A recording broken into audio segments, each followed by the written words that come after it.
Hi hello வணக்கம் and welcome to ஜெரேஷாஸ் kitchen. இந்த வீடியோவில் ஒரு ஸ்பெஷல் ரெசிபி பார்க்க போகிறோம். ஆமாங்க, சிக்கன் பிரியாணி எப்படி செய்கிறதுன்னு பார்க்க போகிறோம். அதுவும் ஜீரக சம்பா அரிசியில் தம் பிரியாணி செய்ய போகிறோம். வீடியோவை ஸ்கிப் பண்ணாமல் பாருங்கள். வீடியோக்குள்ளே போகிறதுக்கு நம்ம சேனலை சப்ஸ்கிரைப் பண்ணுங்கள். கூடவே இந்த பெல் ஐக்கானையும் கிளிக் பண்ணுங்கள். ப்ளீஸ் உங்கள் ஃப்ரெண்ட்ஸ் அண்ட் ரிலேட்டிவ்ஸ்க்கும் ஷேர் பண்ணுங்கள். இப்போ நம்ம ப்ரிப்ரேஷன் பார்க்கலாம். அந்த சிக்கன் பிரியாணிக்கு நம்ம மசாலா ரெடி பண்ண போகிறோம்.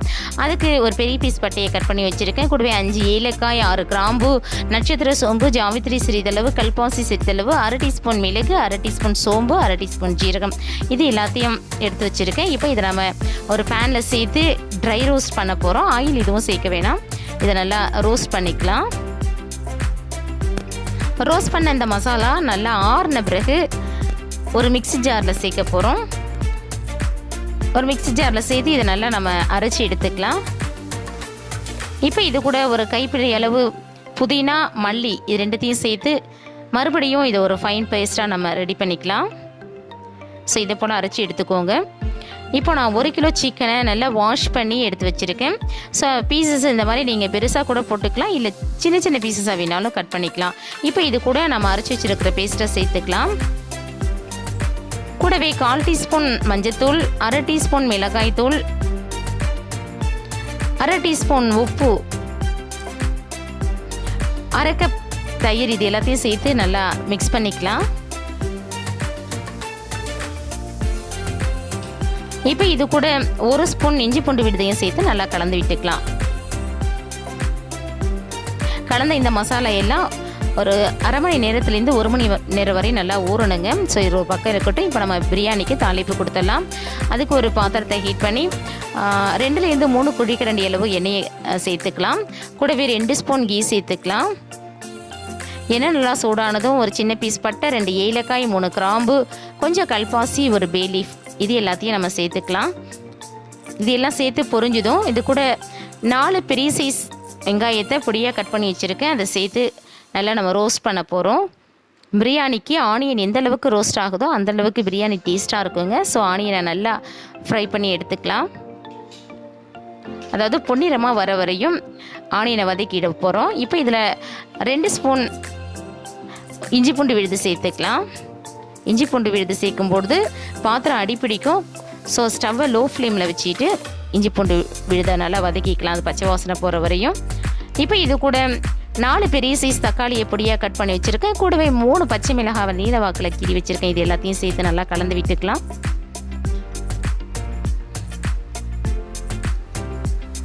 இப்போ இது கூட 1/2 டீஸ்பூன் உப்பு சேர்த்துக்கலாம்.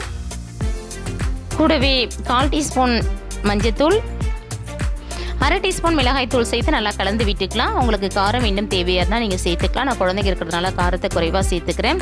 இப்போ இது கூட நம்ம ஏற்கனவே மசாலா போட்டு வச்சுருக்கிற சிக்கனையும் சேர்த்து நல்லா கலந்து விட்டுக்கலாம். இந்த சிக்கன் வந்து எண்ணெயிலேயே குக் ஆகணும்.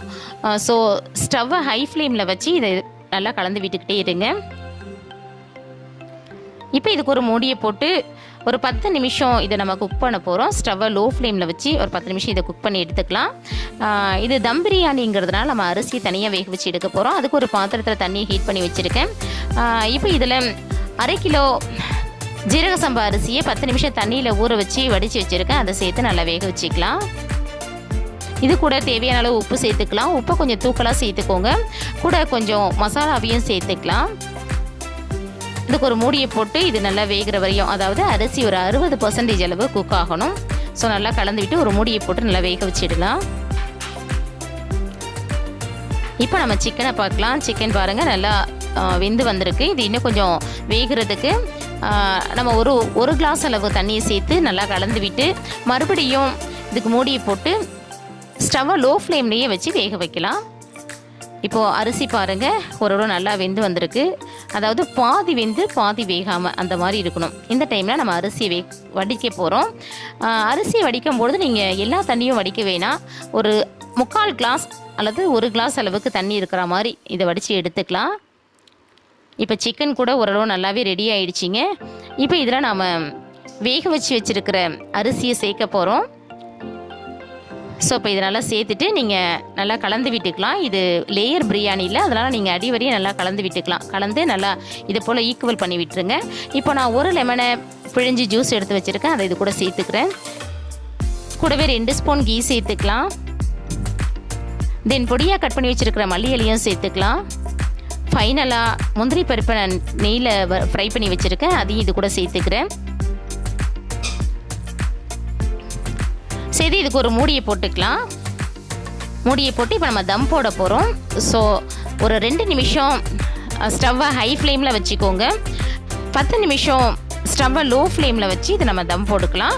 ஸ்டீம் வெளியில் போகாமல் இருக்கிறதுக்கு இந்த போல் ஒரு பாத்திரத்தில் நல்லா தண்ணி வச்சுக்கோங்க. 10 நிமிஷம் கழித்து ஸ்டவ்வை ஆஃப் பண்ணிவிட்டு ஒரு 10 நிமிஷம் அப்படியே விட்டுடுங்க. கேப்பை திறக்க வேணாம். 10 நிமிஷத்துக்கு பிறகு நம்ம கேப்பை ஓப்பன் பண்ணி பார்க்கலாம்.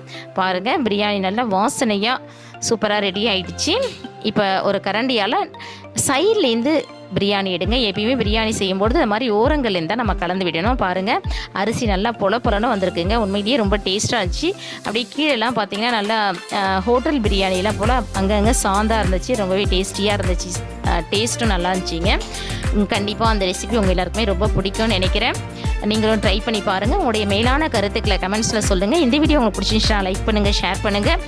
மறக்காம நம்ம சேனலை சப்ஸ்கிரைப் பண்ணுங்கள். கூடவே அந்த பெல் ஐகானையும் கிளிக் பண்ணுங்கள். மீண்டும் ஒரு நல்ல ரெசிபியோடு நான் உங்களை சந்திக்கிறேன். தேங்க்ஸ் ஃபார் வாட்சிங். Take care and by.